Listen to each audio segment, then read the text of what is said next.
As a patriot, this news will break your heart. Unfortunately, we love to minor in major and major in minor. Who will deliver us from this spiral into the abyss? Well, a fresh budget controversy is generating debate across Nigeria after Public Accountability Organization, Trachea, a unit of budget, revealed that the federal government has allocated a staggering 8.05 billion naira in the 2026 budget for construction, renovation, and equipping of churches and mosques. Well, according to the breakdown, 1.91 billion naira was allocated to 7 church-related projects, while 6.14 billion naira was earmarked for 52 mosque-related projects, with the funds embedded across ministries and agencies traditionally detached from religious affairs. Well, among the most eyebrow-raising line item, 1 billion naira was allocated for the provision of musical and cultural equipment to churches in Bende local government area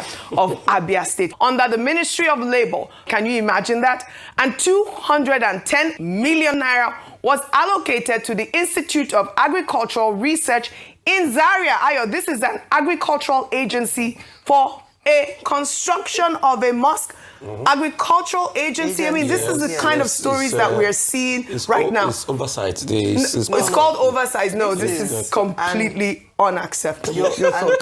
Thank you for mentioning the word oversight, because this has come under question in very recent times. The fact that the people who are responsible for oversight functions have failed terribly in the discharge of their duties, and by so doing have failed Nigerians, because in an era where we're looking at a cash crunch, revenue crunch, looking for how we can meet certain obligations, we're unable to fund projects. Rufai, earlier on you talked about how the conversation is even about the 2025 budget, and that is even a percentage of that. We have not yet even begun to talk about the 2026 budget.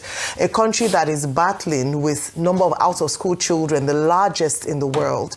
A country that cannot boast of a competent primary health center or primary health centers across the country. A country that has at least approximately 133 people in multidimensional poverty. A country where people are hungry, people do not, there's a conversation around the minimum wage, and we are inserting frivolities. I'll use the word frivolities in ministries that do not have any business with this agenda.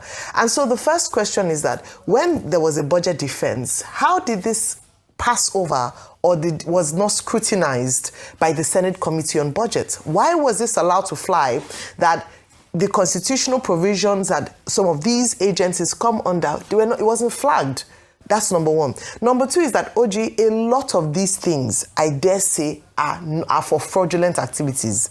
They are not even to build the churches or the mosques. They are there and inserted there because, in Nigeria, you mention religious goodwill, people keep quiet because we can be quite religious. A lot of these projects, this 8 billion, they will not see the light of day with these church and mosque projects. It will just go whoop like that and nobody will ask questions. So what we are saying is that when we're talking about fiscal discipline, where we are asking that more money should be channeled to resources, where we are talking about the underlying causes of insecurity and terrorism in the Northeast and the lack of infrastructure, this is what we see. And that is why I said, and I started off by saying that the body or the institution responsible for oversight function should be brought on that question as to why there's not the budget office, number one, how this was outlined in the budget of 2026. Then the oversight functions of the Senate failed in their duty to actually protect the interests of Nigerians whom they are supposed to represent. And this cannot continue.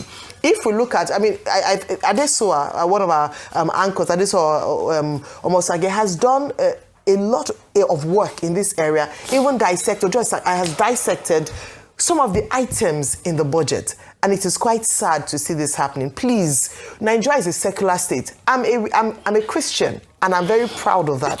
And there are many people who are free, based on the Constitution, to for freedom of religion, but there are certain things that should not be our priority at this time. And part of that, I dare say, is funding of building churches, funding of building mosques. It does not in any way help in terms of our priority for what is important. We need to stop this. Can we even begin the conversation of even funding pilgrimage endeavors? We've talked about this at length, and this corruption must stop. It is corruption clear and must simple. stop. You know, I was saying you want to say something, but I'll just quickly read up on what has been going. Like I said, that they had the budget for an agricultural agency for the construction of a mosque. I mean, these revelations come as Nigerians on social media are pointing out that the country's public libraries have virtually vanished. The Northern Christian Association has also waded in with Reverend Joseph John Hyap questioning the wide disparity between church and mosque allocation, saying that while government support for religious projects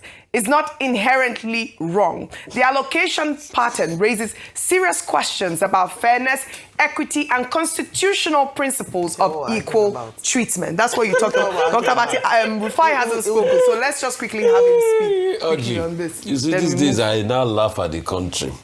There is no way these lawmakers would tell me that they didn't know about this padding in this budget. Everything from these lawmakers have been fraud. Tax law, fraud. Budgets, fraud. Everything, fraud. They know. Oji, the question you should ask yourself is, why is that church project went to Bende? Who is from Bende? That's the question you should ask, Oji. Yeah. Why is that the mosque project went to Zaria? Who is from Zaria? You think they don't know? You think it's today they've been padding these budgets? Everything, fraud. Rubber stamp assembly, fraud. But Shebi, when we asked one of them yesterday, he started campaigning for President Tinubu. You think they don't know? He said, I don't have details on it. All I just want to say is that President Tinubu has done very well. We know. But look at it, Oji.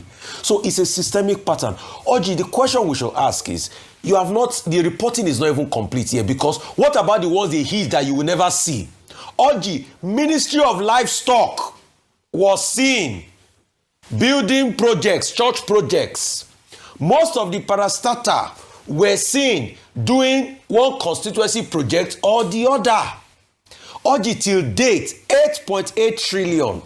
If not because of our World Bank, we will not know that extra budgetary spending was made. 8.8, they've not given us line by line item today.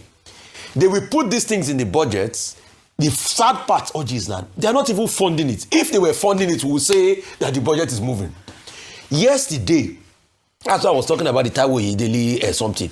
The video that is there, how Mungunu was threatening Senator Mungunu that you are not been funding us.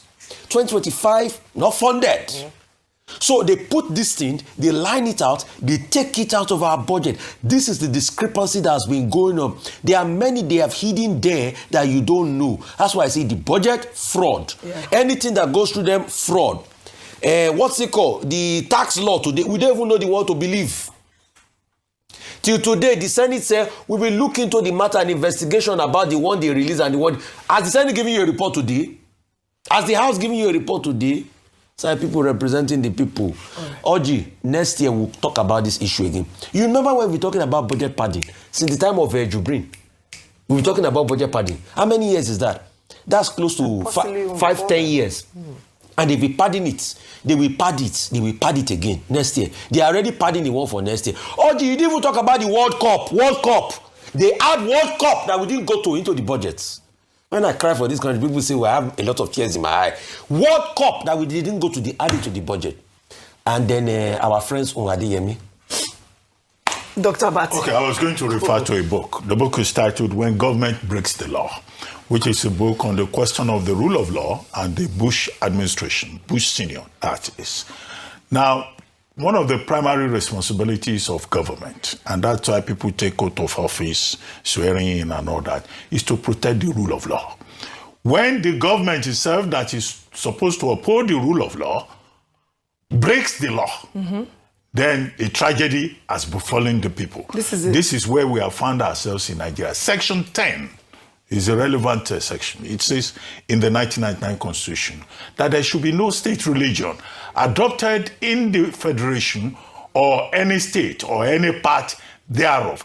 The operative word there is shall. In Section 38, the Nigerian Constitution says you have the freedom of belief, freedom of thought, freedom of worship. It does not say government should get involved in it. Government had been removed from Section 10. That this is a secular, non-partisan federation. But you will find governors sponsoring religious leaders. Hajj. They are even buying prayer mats. Pilgrimage. Very soon, Catholics will say Jerusalem. they want rosaries to be bought for them. All right. This is a situation where government breaks the law brazenly